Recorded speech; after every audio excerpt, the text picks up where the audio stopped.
ଗୋଟେ ଗୋଟେ ଦିନ ଥାଏ ମାନେ ସକାଳୁ ଏତେ କିଛି ବି କାରଣ ନଥିବ, ଆମେ ଗୋଟେ ମୁଡ୍ ଖରାପ ଥିବ, ନହେଲେ କୌଣସି କାରଣ ପାଇଁ ଅଳସୁଆ ଲାଗେ, କିଛି ବି କାମ କରିବାକୁ ଇଚ୍ଛା ହେବନି।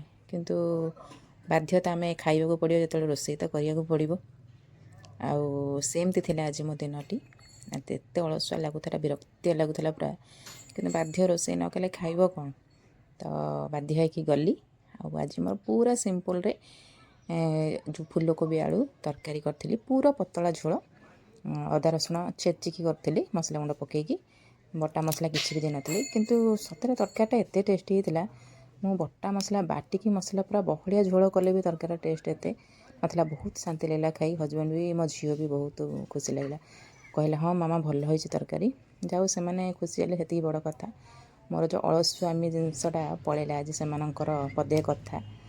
ଆଉ ଆପଣ ବି ଏମିତି ଥରେ ଟ୍ରାଏ କରନ୍ତୁ, ପୁରା ସିମ୍ପଲ୍ ୱେରେ, କିଛି ଝଞ୍ଝଟ କାମ ନୁହଁ। ମୁଁ ଯେମିତି କରିଛି ଆପଣ ଭିଡ଼ିଓରେ ଦେଖିକି ସେମିତି ପ୍ରୋସେସ୍ରେ ହିଁ କରନ୍ତୁ, ସତରେ ବହୁତ ଟେଷ୍ଟି ହେଇଥିଲା।